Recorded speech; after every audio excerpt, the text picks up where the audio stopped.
Parce que les gens ils savent pas ce que c'est le Polescar. Toi tu sais, tu es déjà allé plein de fois, mais les gens ils savent pas.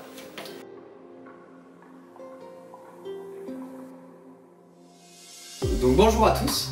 Aujourd'hui, première vidéo d'un nouveau format que j'ai appelé le journal de bord, qui va être, en gros ça consiste en des vidéos un peu en libre antenne où je vais vous présenter différents aspects du jeu Polescar, le jeu d'expédition. Il faut savoir que le jeu se déroule sur le monde du Polescar, un monde qui autrefois était comme le nôtre. Et puis il y a des milliers d'années, il y a eu un cataclysme géologique qui a fragmenté le monde, qui l'a disloqué en contrées et îlots qui dérivent désormais dans le vide. Ça a créé un gigantesque nuage de poussière et de débris qui ont voilé l'équivalent de leur soleil. Et l'humanité, qui était déjà présente à cette époque, elle a été obligée de se cacher sous la surface du Polescar. Elle y est restée pendant des milliers d'années, et donc ces peuples sont petit à petit remontés à la surface, et ils ont évolué différemment en fonction de la manière dont ils se sont adaptés au froid et aux tempêtes qui redessinaient désormais le Polescar. Les premiers à être remontés à la surface, c'est les ciselés, ceux qu'on surnomme la diaspora blanche. Eux ils sont remontés à un moment où il faisait encore très froid. Ils se sont fait pulvériser par les blizzards.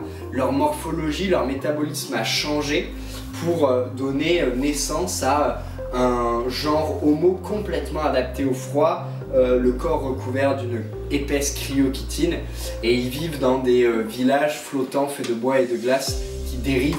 Le deuxième peuple à être remonté à la surface, c'est la résistance. C'est ce qui se rapproche de notre Homo erectus. Il faut y voir une résistance culturelle comme les Inuits, les Samis, les Touaregs, mais aussi une résistance armée comme les maquisards par exemple. Eux ils vivent soit en caravane nomade, soit en petits villages troglodytes. Ils ont une fourrure hirsute à même la peau, ils ont de la graisse épaisse avec des glandes qui leur permettent de stocker la chaleur d'un feu. Le troisième peuple qui est remonté à la surface, la nation polescarite. Eux c'est ce qui se rapproche le plus de nous, de l'Homo sapiens. C'est la plus grande civilisation du Polescar. Ils ont construit des grandes cités derrière des remparts incurvés pour dévier les tempêtes.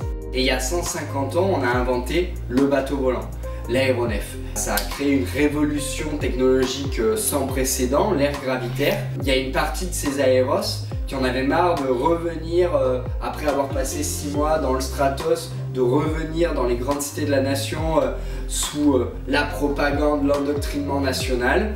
Et ils ont accroché des ballons, des cerfs-volants à leur maison, et ils ont quitté le Polescar pour s'élever et coloniser les îles aux frontières de la nébuleuse. Ils ont créé une démocratie participative, la coalition dérivante, et très récemment, au cœur du Polescar, on a découvert une jungle luxuriante et des petites créatures, les Dainos. Un Dainos, ça fait 90 cm, ça a 4 à 6 bras, 4 à 6 yeux, ça a 2 cœurs, donc c'est un peu un koala grenouille qui est toujours à fond et qui sait pas trop parler parce qu'il parle comme ça. Donc c'est très difficile pour un Dainot de se faire comprendre des humains. Mais par contre c'est extrêmement intelligent. Et quand tu demandes à un Dainos d'où il vient, il va te dire des étoiles. Sauf que les étoiles, t'en as jamais vu, c'est un concept complètement abstrait pour toi. Mais les Dainos, ils sont extrêmement intelligents. Dès qu'on les a découverts, ils se sont toujours acharnés à lier leur destin à l'humanité, à éveiller les consciences humaines. Et le Dainos, en termes de jeu, il maîtrise les bases de la physique quantique. Il est capable de tisser la lumière en une matière tangible pour faire des petits objets. Il est capable de créer des automates perfectionnés pour l'assister à la tâche. Et les Dainos, pour se faire comprendre, ils sécrètent des substances bioluminescentes sur la peau, et donc du coup ils dessinent des symboles. Et moi ce que je propose aux gens quand ils veulent interpréter un Dainos, c'est de faire un peu comme un dessiner Célianier, où le joueur va dessiner quelque chose, il va le montrer aux autres joueurs et les autres joueurs vont essayer de comprendre et d'interpréter ce que le Dainos dit. Donc voilà, ça c'est les 5 peuples qui sont proposés dans Polescar, le jeu d'expédition, et qui représentent un peu les grandes civilisations du Polescar. A très bientôt, en compagnie de Marcelino ou non, pour une nouvelle vidéo du journal de bord. Allez, salut!